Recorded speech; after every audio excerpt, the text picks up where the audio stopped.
In previous companies, I saw it myself, I saw it in customers that I visited, that teams were patched together. One of the observations I made in all of these clients' projects and in the companies I worked in was it wasn't a people problem, it was a structural problem. Yeah, organizational and structural problem. Yeah. That's what it comes down to, bottom line. And I think the roles, the responsibilities sometimes, and how teams being set up, how teams being led. The experience from the clients about costs, control.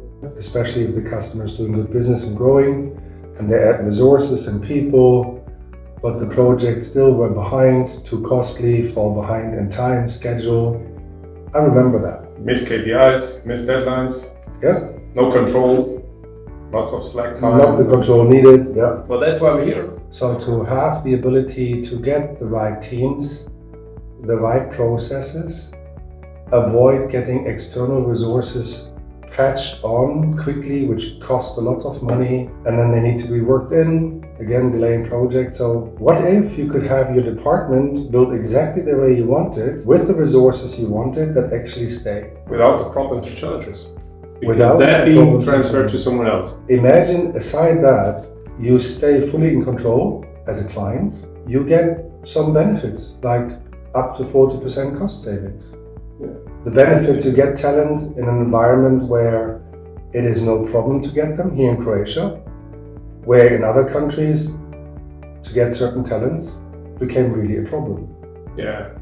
I remember one of our clients in Hamburg, when we had the first discussions, I said, why would you consider doing this here? He said he loses about 25% of his employees in IT, so he has to research them, retrain them, reintegrate them. It's an ongoing challenge. You don't want to have that. And since he started this operations here, a year and a half ago, zero fluctuation. We have less than 5% fluctuation overall. It's a lot more stable environment. And he really likes that. Now you got to give me the real founder pitch. Because we're a team here, you're bringing in the expertise and you're the founder with the genius. And I bring the experience and the challenges of doing outside work and working with other startups and big companies. And operations. Yeah, so we actually have good synergies.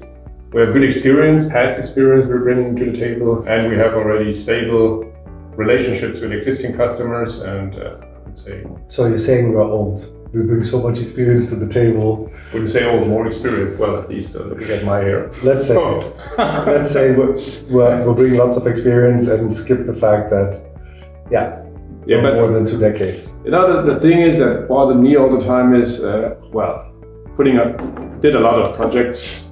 And in the project, first thing you see, what is the goal for the project? What's the timeline? What's the budget and everything? And then sooner or later comes the subject. What are the sub-projects? Who is going to lead this, that? And then you're building up a team. And then you're in the challenge of finding the right people. You're in the challenge of making it available and so on and so forth. And it's always just temporarily. It just hit me as a spark to the question why we built SGS. You were engaged in a startup in the UK. Oh yeah. So you did your research, right? What were the problems you faced there? What were the issues? Yeah, operational challenges, of course, talent challenges, you get the right people, motivate the right people, keep them on board. Plus, of course, there's always a cost. I would rather say the cash flow situation, coming in, spending, out. Very challenging. How many times did people change in normal positions, in mid-level positions, and in management positions?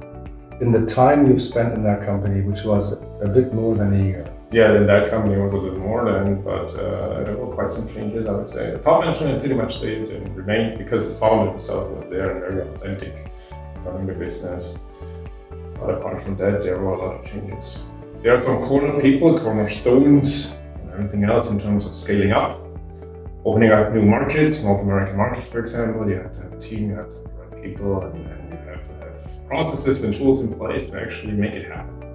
That's challenging. Key strategic people came and left, and people who did the work came and left. And when they go, you need to immediately find a replacement, which then hire a person costs a lot of money. It's an ongoing HR process. Every time you think you have it, you don't.